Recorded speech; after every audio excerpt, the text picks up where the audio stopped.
Hey, welcome back to Diabolic Shrimp, the least professional talk show on the internet. I'm your host, best-selling author and comic creator, Josh Grant.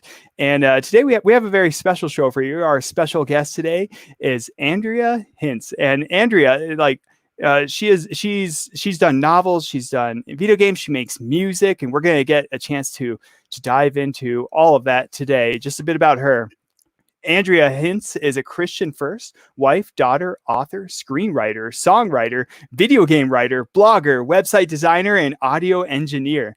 Her goal is to create action, adventure, mystery, thriller, comedy, and romance stories through several avenues of art. Andrea began college at the age of 13 and graduated at 17 with a bachelor's. It took me like 17 years to graduate college, so she has a one up on me on that one. Her favorite projects in the moment include working on reading through the entire Bible, her books in the Perception and Deception series, which we're going to talk about today at length, her books in the Tesoro series, her screenplay projects, her music, and her blog called Interviews with Professionals, where she interviews and showcases other professionals in any artistic industry. I've been interviewed by her. She is an excellent person to be interviewed by. If you're one of our authors or our creators that would love to be interviewed, go check out her website down in the description. Now, without leaving her in the wings for too long, let's go ahead and bring up Andrea. Andrea, hey, welcome. Hi there. How are you doing? I am fantastic. How are you? Doing good. Super excited. Yes. Well, I was so thrilled to have you on here, Andrea. You've been like a force in the author like industry when it comes to like promoting other people, and so I'm just so thrilled to bring you on and give you a chance to show off your book, because you're always so like humble, and you just have a great servant's heart for like helping other people. So I want to make sure that you get highlighted as well, and we get to talk about Perception and Deception. Like the new Perception and Deception is coming out shortly, right? Yes, Perception and Deception 4 is coming out either this weekend or early next week. So watch Amazon for that. Perception and Deception 4. Excellent. Yeah, and check out our website down in the comments. It's all down there for you, so you can check out her other books if you haven't read them yet. So we're going to talk some Perception and Deception in just a moment, but let's get to know you a little bit better first. So I always love to play show and tell, right? Just like back in the days of kindergarten. So yep. Let's take a look. Like, what have you brought us, Andrea? So I brought a couple items. So the first thing is that I have my cross necklace. Sorry, I got a hair stuck there. Okay. Cool. My cross necklace that I wear every day. It's very important to me because I'm a strong person of faith. Jesus is the most important thing in my life. And so I always like to be a representative of him in any way that I can. So that's why I wear my cross necklace every day. And then you definitely have been, if I can say so. I was like, you've been, like I said, you're someone that really cares and looks out for other people. And that's something I have always appreciated. So, anyway, so what else have you got for us? I appreciate that. And so do you. You're a wonderful servant to authors. You have all those amazing services on Diabolic Shrimp that provide ways for authors to be able to get their work promoted. So I feel the exact same about your work too. I'm just not as humble as you. It's down in the description. You better go check it out if you're on here. Diabolic Shrimp. That's just okay. Go ahead, Andrew. What else you got for us? So the second thing I brought, it's kind of like a multi-part thing, but I have this box here from Ross. You know, it's like a fake book. Okay. And it has basically that's the first Perception and Deception. This is the first Perception. It was 1,000 pages long. You had to edit it down quite a bit, as you can tell. And so basically when I was like, I don't know, 13 or 14 years old, I wanted to start a box. And I was like, I'm going to start putting like all of my firsts that have to do with my writing career in this box. And so over the years, there's been various things. I'm trying to get to the interesting part. So the first thing, so when I was a kid, I wanted to be a published author since I was like in first grade. Like it's been, I just wanted to be an author since I was a kid. I don't know why. I like to read a lot. And so when I was a kid, I wrote one of my first books, which was the first book in the Tesoro series, and which is a treasure hunting young adult series. And I had printed it at home cut it so that it was the shape of a book. Oh, that's and I had made a cover.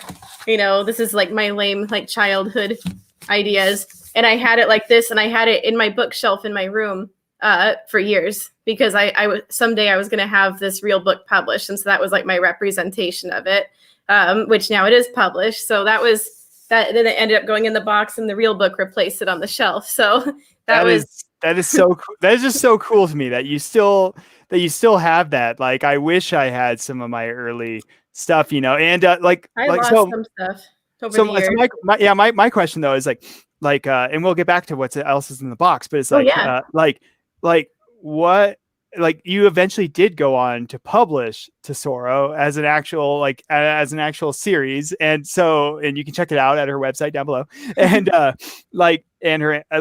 so how much changed from your original idea from way back when to the one you eventually published?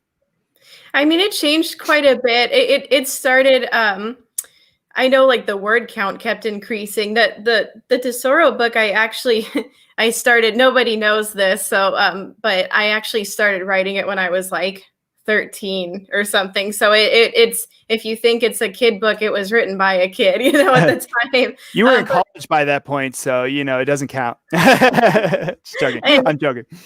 It was, it changed quite a bit because I worked on it for quite a few years before I ever published it. And so the main thing that changed was the word count. I wrote a first draft and I kept going through and expanding the scenes. I was like, well, this seems empty. And I kept adding. So that book did have a lot of drafts to it, because I was learning. It actually wasn't the first book I wrote. I had written some other drafts that were never published, but this was one of my first main big projects. And I know the characters' names changed about 1,000 times throughout the book. In fact, I actually wrote almost the whole second book with completely different character names, and I had to go in and change them all before I published it. And so it changed a lot. It changed a lot. And I also what was your least favorite character name? What was the one that just had to go? Oh gosh, it's kind of hard for me to remember. It's not That's that why I had to go. It wasn't that I didn't like the names. It just didn't match the character. Originally, for example, I love the name Sarah. I just love that name so much. I don't know why. I just like it. And the main character's name is Daphne. And I had originally had the main character named Sarah for the longest time. And it didn't seem like it matched the character. So I changed it. And then her name, I think it was Joanne for half of the book. I don't know. I did just change several times, but it's wasn't because I didn't like the names. It didn't match the character in my eyes. But makes sense. So what else is in the box? Okay, so the box. So this is so when I finished the first draft of Perception and Deception, the very first book, my page numbers. So and then really just the rest of it is just my copyright notices, the first ones in the mail, cool. as well as first query letters that I tried sending to literary agents over the years, and my first rejection letters. Thought that would be fun. You got to pin those right up on the wall. That's I know. I was like, it's the right of, it's that rite of passage of an author in a way. It's like that. I know, and then I had my first book signing, a flyer from that. Cool. First thing. So I think that's pretty much it. I mean, and I also had printed like little packets of the other Tesoro books because I was, a nerd. And I consider this, I shouldn't even be showing this, but I consider this my first book that I ever wrote when I was a kid. It was a little notepad and I had made an ISBN on the back and everything. It had a little cover. Awesome. That's how much I wanted to be an author. This was probably kindergarten, so I threw that in the box too. I love that so much. Also, yours is so much cooler than mine. I've got a box hanging out over here that's collection of my stuff because I write everything longhand and stuff. But it's literally in this junky cardboard box, and a mouse had eaten the corner of it at one point, so it's falling apart. So maybe I'll have to get a cool book like that or something. It's you can get him at Ross. You can get him at Ross. Well, that's just so that's just so cool, and it's just it's a great snapshot of you. You're you're like a very self-starting person, from what I've gotten to know from you. And so tell us a little bit about like attending college at age 13 and graduating at 17. That's incredible to me. And I look up to you for that. So it's like, so what was that like going through college when you were 13?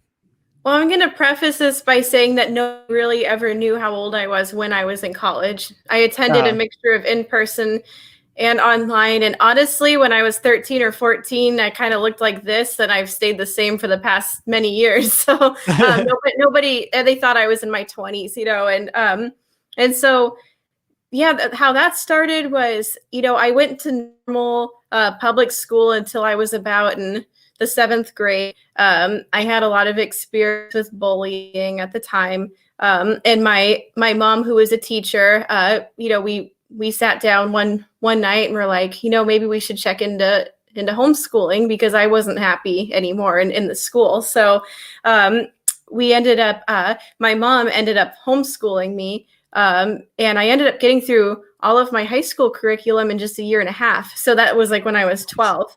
And so and it wasn't like forced or anything. It was just she did it. She's a great teacher. So she just did it in this amazing way and said, here, let's do this lesson and see how you do. And I just moved through it.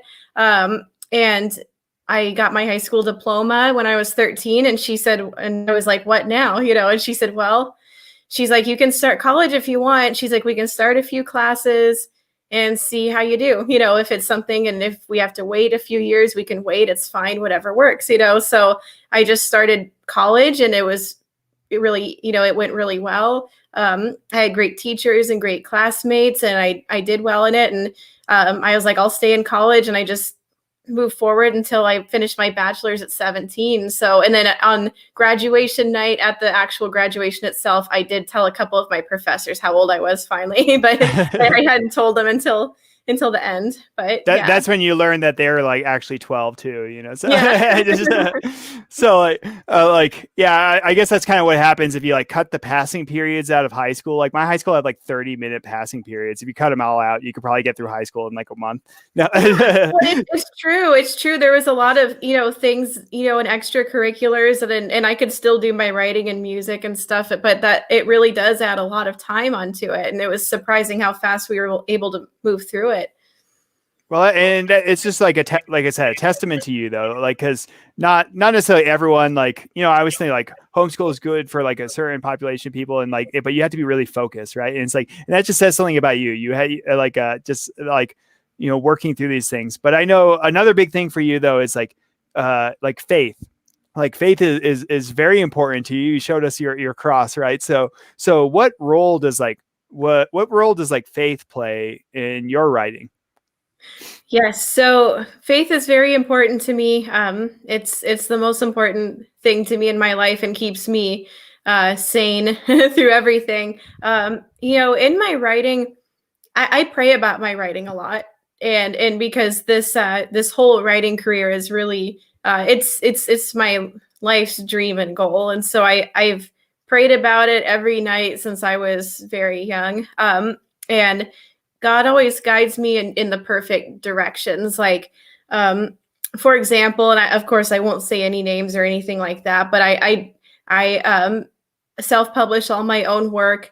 And I did get offered a publishing contract one time, and I ended up turning it down because it was going to take away a lot of rights, and I had a lot of projects that I wanted to do.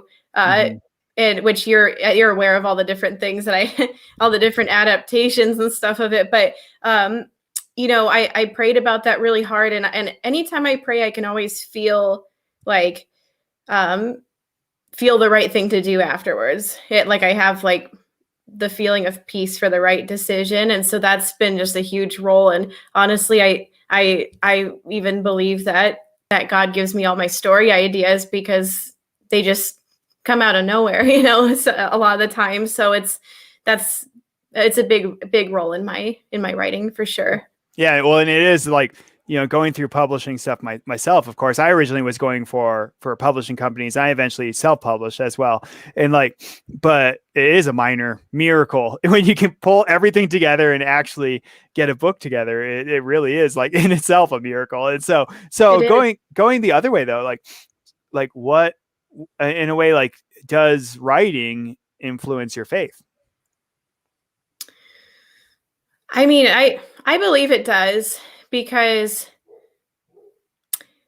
how I describe it is that when I write, I get a almost like this otherworldly sense of peace. And so I kind of feel like when I'm writing, and I don't know this for a fact because I don't know what God's plan is for me, right? But I feel like I'm fulfilling one of God's purposes for my life while I'm doing it, and so it does impact the other way around as well. Cool. Yeah, and I'm a person, a spiritual person of faith myself, and I'm kind of with you on that as well. I'm writing, it's it almost gives you almost a deeper understanding of certain things, emotions and things like that. Yes. And so if you're thinking about becoming a writer, I know a lot of you are prospective writers out there that haven't yet published. Just keep that in mind. It's it gives you that deeper sense of peace, like Andrea says. And so now you also make music. I mean, you're just this incredibly creative person. And so you make music. What inspires you to write a song or write music?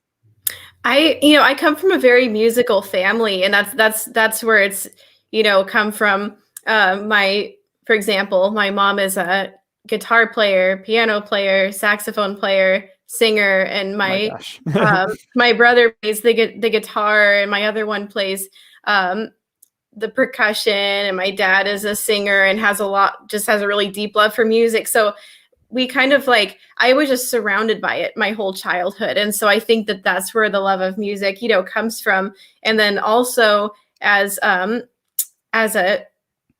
kid, my family was in a couple of different worship bands for a couple of different churches. And as I got a little older, I was well, I kind of want to do that too, because that looks like fun, and that kind of started stemming my love for music as well. And as for the writing, I had learned to play the guitar, with just a few basic chords, and it's amazing how many songs you can play with just a few simple chords. A, C, G, and F minor, right?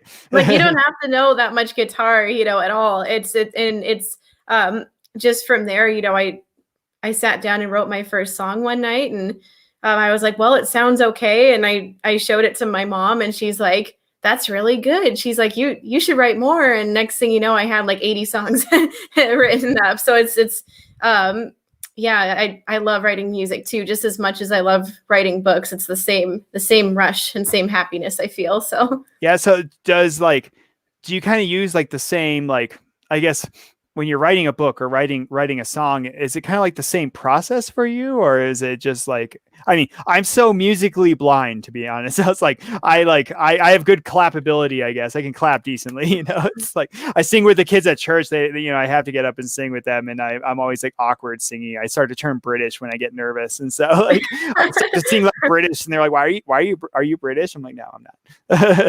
Hey, if you can keep a good beat and a good time, that's half the battle. So if you can, I can just clap. I can't keep the beat.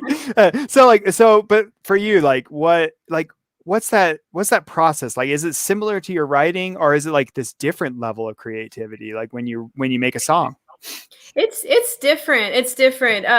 It's because with the book, you're creating a whole story and a whole world. And in a way, the songs that I write are stories as well, but usually they're kind of more, some of them are more based off of, actual things that have happened in my life, or they're based off of just things that I've observed in other people. And then so that comes from kind of the more real life experience. And then the books are kind of the creative, the fantasy life or something, they're kind of the fictional world and stuff. So they're kind of two separate avenues of creativity. Interesting.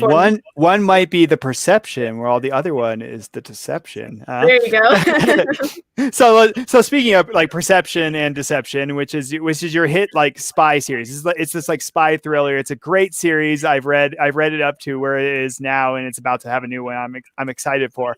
And so you've also written for games as well. In fact, you turned your novel series Perception and Deception into a video game. So tell us a bit about that. Oh gosh, that was fun and a very addictive process because I like creative stuff, and so there's this app called Episode, and if you've downloaded it before, it's basically almost like a living comic book is how I would describe it. It has the speech bubbles, and you get to choose your own adventure as you go through a story. Nice. And I found out they're like, hey, are you a writer? I was on Google looking it up, and they're like, we need stories. And I was like, well, I got a ton of stories, and I'd love to see like some kind of like living form of the book, because I think that you can relate to this. Every author probably dreams of seeing their book become a movie or a TV series or something. And you think about it, you're like, who would play the character? So I was like, this is a great way for me to make a rough draft of a movie or something, because this would be really fun. So you have to learn how to do some really light coding when you do that. And so I watched a bunch of YouTube tutorials, and I was like, I think I can do this. It reminds me of my computer classes in college. And I tried one out, and next thing you know, I had a video game off of Perception and Deception. And it's kind of like an ongoing thing. You add episodes to it. So I have like 3 episodes in it right now. And yeah, it's fun. If you haven't tried out the app before, I'd recommend it. It's a lot of fun. Yeah. So like, what was like, you said you had to learn a bit of coding. I mean, so what are some of the other like challenges of converting your novel into a game? So the script, because you're, instead of like describing like how a room looks, you're having to create the room, and so you're like, like if you're like, oh, the room had blue walls and a red carpet, I'm just making it up. You'd have to find a background with that. And Episode provides a really wide library of backgrounds and costumes for the characters. You can customize the characters to look just like your book characters. One of the challenges too was the sound. One thing I didn't think about, and I should know this because I'm into music, but I had to come up with a way to do sound effects in it too. And so they give you a library, and, somebody rings a doorbell, you have to code that sound into the game, and pick like music that matches like the mood of the scene. And it really makes a big difference. So you got to like really study it and see like, is this how you want, the player to feel, is it a happy scene or a sad one? What kind of song am I putting in here? So it was a lot of challenges, but they were fun. Like for me, it was like a dream just to play around with that. I was like, cool. So it was fun. That does sound like fun. I was like, although I'm like, do it. I had to learn a little bit of coding for my website, and I'm pretty sure I like churned this website into like, I'm pretty sure it became sentient because it rewrites its own coding now, and I'm not sure what I did, but it like changes fonts, and it's like, I'm pretty sure it's gonna be like the machine that kills us all someday, but we'll see. But like, so maybe I shouldn't actually jump on there. No. So like, I can help you with it if you ever want to try it. I might actually take you up on that. So what are some of the benefits? Like in a way you tell almost like a different sort of story with your music. You tell a story with your novels. You're telling a different kind of story with video games. What's the benefit of telling a story in different mediums?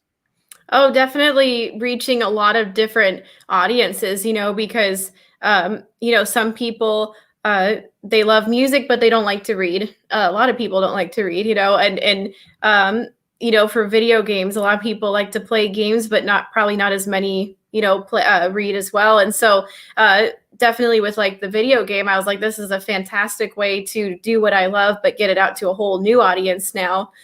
So it really helps to bring in a lot of different audiences from places you wouldn't have found them before. Like I've had people I met you through my books, and as a result, you saw my website when you invited me to be on the show, and you saw my music. And so now now you know that I do music and video games, so it really helps to kind of like do as many avenues of art as you can.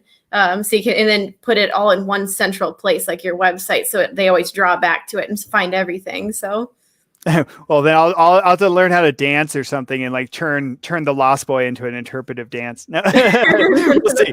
So I'll work on it. But so let's dive into let's focus in now on a bit of your novels. All right. So like, and specifically like, I mean, we can talk about all your novels, of course, but like, let's look at the Perception and Deception series. It's exciting. It's this kind of like, it's fast paced, I would say, and like thriller for like spy kind of thriller, but it also has like depth. It has a lot of like deep characters, and so let's dive in there. I'm going to share with everyone the first lines of your book, and as always, I do this with all books. So you just add like, you read like the first lines of any book, and then you add, and then the murders began, because it makes it so much more action-y always. And let's see how well it matches up with your story.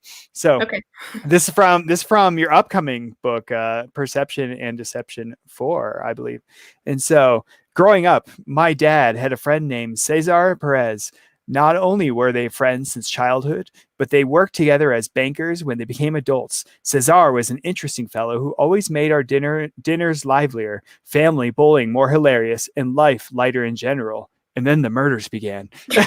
in a way, it kind of works actually for that one. And so now in your novel, like you have all this exciting stuff going on, but let's start. Just tell us a bit about the series. Sure. So that was hilarious. That what you did just now. I'm going to think about that for a while. So yeah, the series follows the story of a character, and you know, if you've read this series, her name changes in like almost every book because she's an undercover agent. So she kind of goes by various names, but her name is Faith, her real name. And we'll get it back to Sarah eventually. Yeah, we'll get back to the thesaurus here. Maybe I should on the next one. That would be really. You should fun. It'd actually be a nice touch. Anyways, so go on. Sorry, I didn't mean to interrupt. So yeah, tell us about. That was funny. It could be a nod towards the Tesoro series, and people who've seen this show will know it. So, yep. So yeah, it's basically the story of Faith. She's young. She's in her early 20s, and she's a secret agent because she's following in the footsteps of her parents, and they had started a private organization that works with the FBI called the Real Life Immersion Program.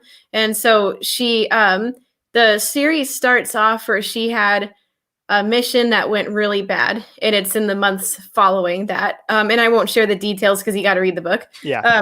But so she goes into this small town for her new mission, playing the part of like a young nature photographer. And she meets a guy named Ashton who works in the grocery store in the town. And a romance kind of starts with them. So, but then he kind of ends up her cover gets blown and he gets sucked into the mission. And then the story really starts from there. And so, you have there, I would say that Faith and Ashton are kind of the central characters of the entire series. Like 70% of the book takes place from Faith's point of view, and like 30 is from Ashton's point of view, always. And it just follows her through various missions, and she has a few partners at work that are like reoccurring, Wolf and Juro, and they just always end up teaming up together, even when they don't want to be agents anymore. They always get thrown into having to do something together again, so they can't separate. So it's each book is a different mission. Each book can be read standalone because it's its own story. So you can hop right into the middle of the series if you feel like it. So yeah, that's the kind of like the overview of the whole series. Would you say the book's pretty accurate? Yeah, definitely. I was like, and I loved like I said, like I love like how you have this kind of mixture of like, it's got this great mixture of the action piece, but it also has like mixed in kind of like what you said, like a bit of that romance aspect. Also like just like, well, but it's like, it's more like, I wouldn't like peg it out because I don't want to mischaracterize your book as like a romance, but it's like, It's got a bit of that romance aspect, but it also has like depth of characters. That's kind of what I really like take away from it. You got these great characters that have have depth. They all have this like past, of course.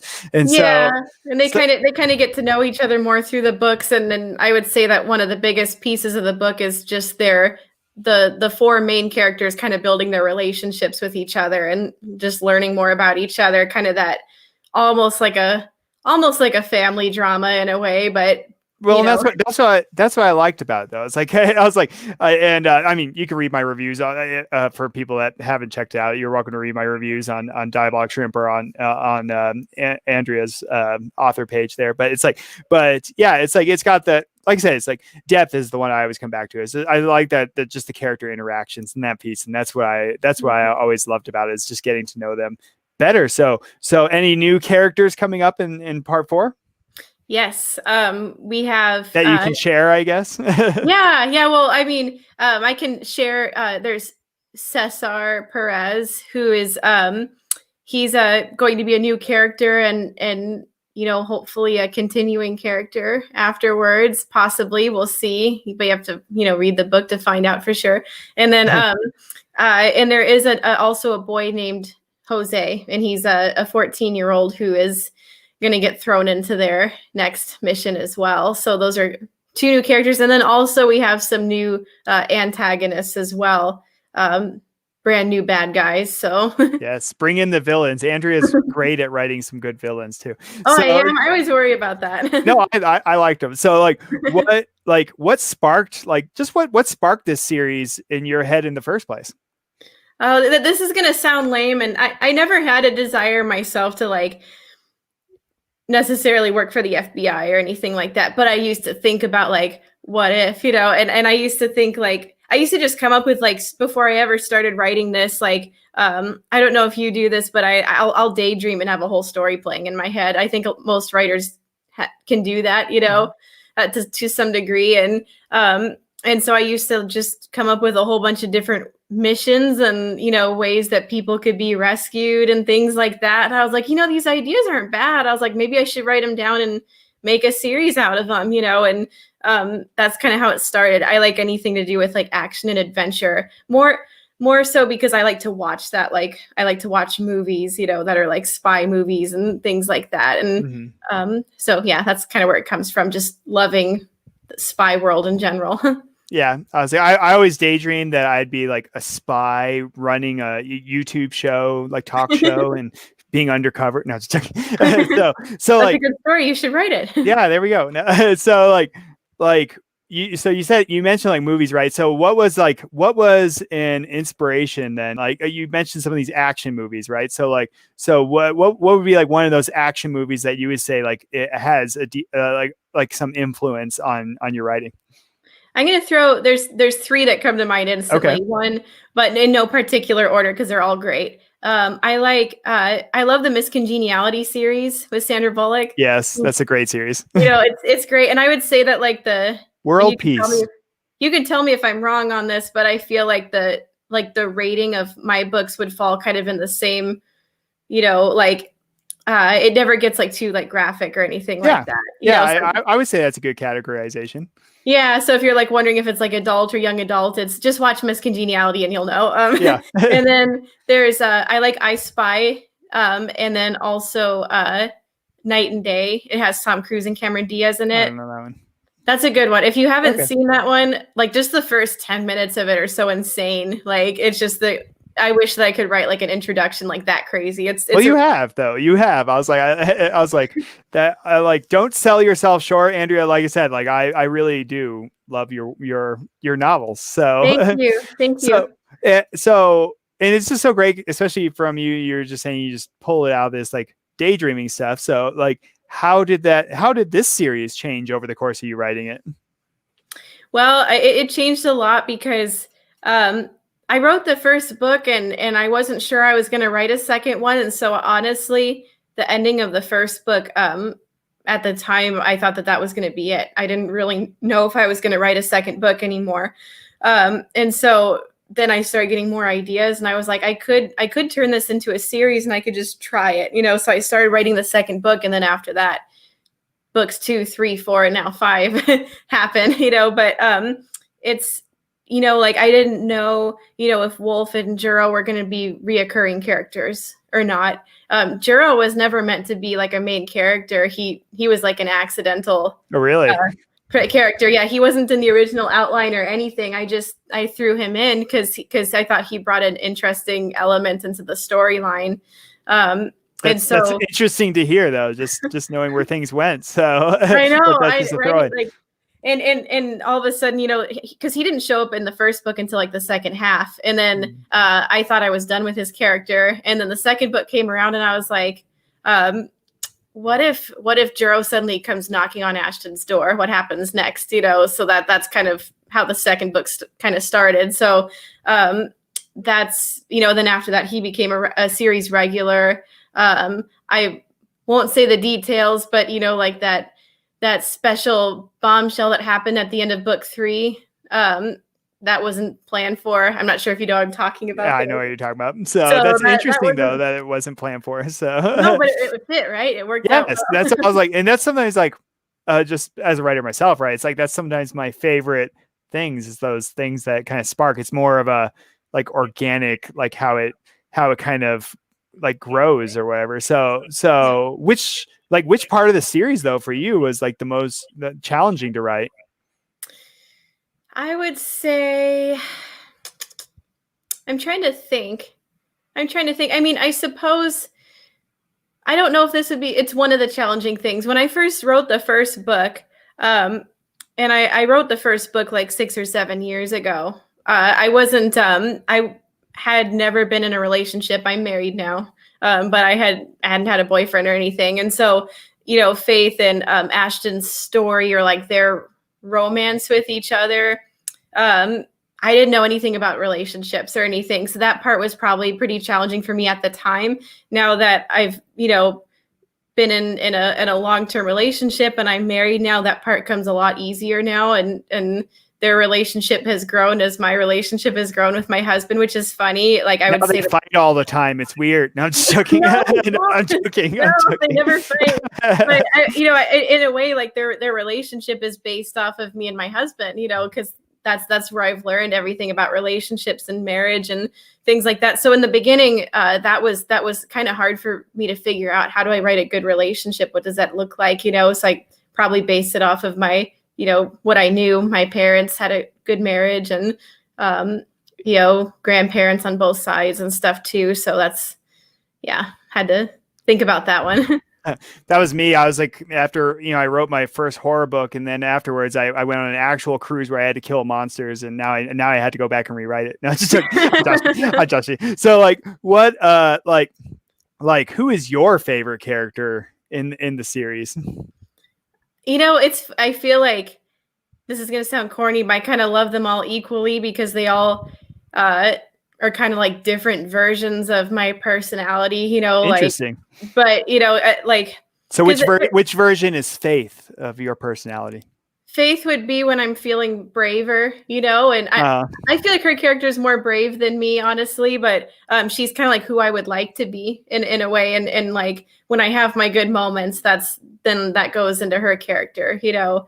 Ashton is kind of the more you know, somebody described him as like the small town boy with big dreams, you know, and I was kind of like, well, that kind of reminds me of me, you know, kind of a little bit of an innocence too about him. So that's that part of me. And, you know, the other characters have different variations as well, I think, of my personality. Juro is probably when I'm feeling more like gruff and, you know, kind of has a little bit of a tude. So like preview here, then what about Cesar? What was that? So previewing this upcoming one, what about Cesar? What would you say Cesar is the aspect of? He's going to be, so his one of his roles in the book, and I'm totally fine sharing this part because it doesn't give anything really away. He was an agent too, and he was one of like Faith's first teachers when she first started at the agency, and so his role would come from my past as like a teacher, because I was an elementary school teacher for about 2 or 3 years. So that's Of course, his teaching style is way different than mine, but because he's kind of like a combat coach, and I taught like kindergarten, first grade. So that's exactly the same thing from those. So, like, what would be like, before you dive in and actually get a chance to read a little bit of your book to share with the audience, like, what would you say is like one piece of walk away writing advice for any of our like aspiring authors watching this? Because we have a decent amount of our audience is like people that would love to learn more about writing. So what's like one piece of advice? There's always like a million pieces, but like, what's just one that you would love for them to walk away with? This is one that I've heard before, and so it's not like original to me or anything like that, but I agree with it 150%. Just start writing. Like, don't worry about your grammar. Don't worry about the format. That all comes later. Just get the story out. Even if it sounds funny, even if the sentences feel repetitive to you and you're critical of yourself, just get the scene out, the story. Think of that scene you've been playing over and over in your head. You don't have to start it from the beginning of the book. You can start writing that, that scene that you're thinking about, and just write it and see how you feel. And then from there, it'll just keep going. Ideas will keep working off each other. Cool. And so before we dive right into perception, deception, last question I always love to ask people is like, if you could write in any existing franchise, if you could write, for movies or video games or books that already exist, what would be like a story you would love to write in? Can it be one that like a TV series that's no longer running? Absolutely. Okay. I love Frasier. That's like Frasier. I loved Frasier. It's my favorite show, and they have like the funniest like one-liners in there, and I've been trying to work on doing some different projects where I try to practice my comedy more because my stories are all serious. And so I would love to like, get into doing something like that, because it would be fun to just, I've always wanted to write in a series so that I can just like work with the characters for like long periods of time. So yeah, Frasier for sure. Fun. Well, all right. Well, let's get back to serious then. Let's dive on. We're going to do a dramatic reading here as best we can, Andrea and I. And so, this is both of our debut as voice actors here and actors, right? And so, Josh, you have acting experience, don't you?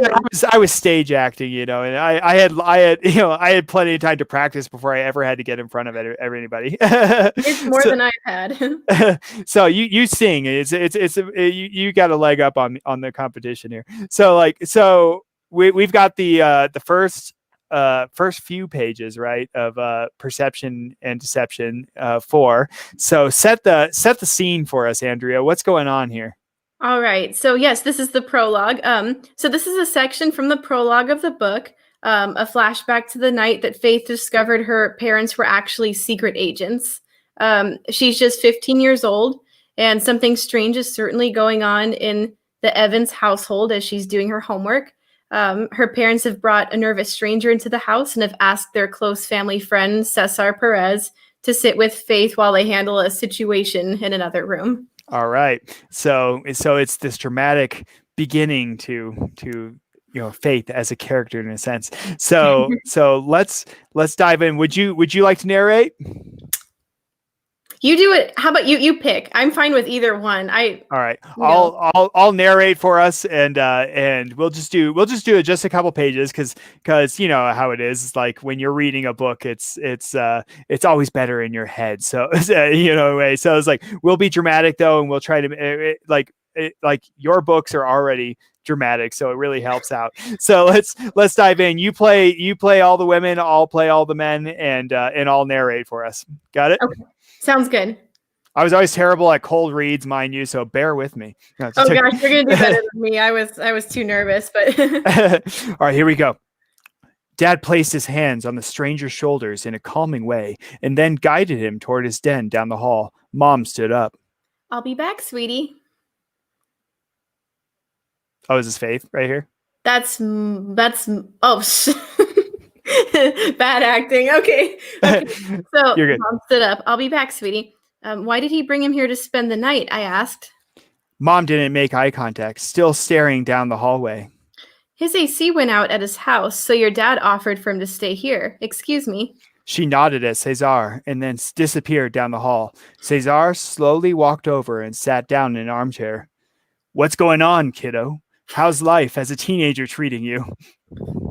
I smiled. Hi, Mr. Perez. Just working on some homework. He nodded.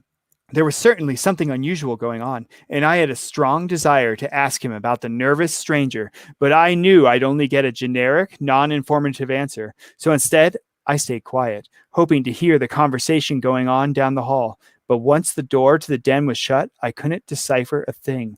Dad's den was soundproof with foam panels. He said it was because the work he did for his clients was confidential, and so was the paperwork he kept in there. So I wasn't usually allowed inside. Another mystery. Cesar clapped his hands together. So, what do they have you working on? Cell structure.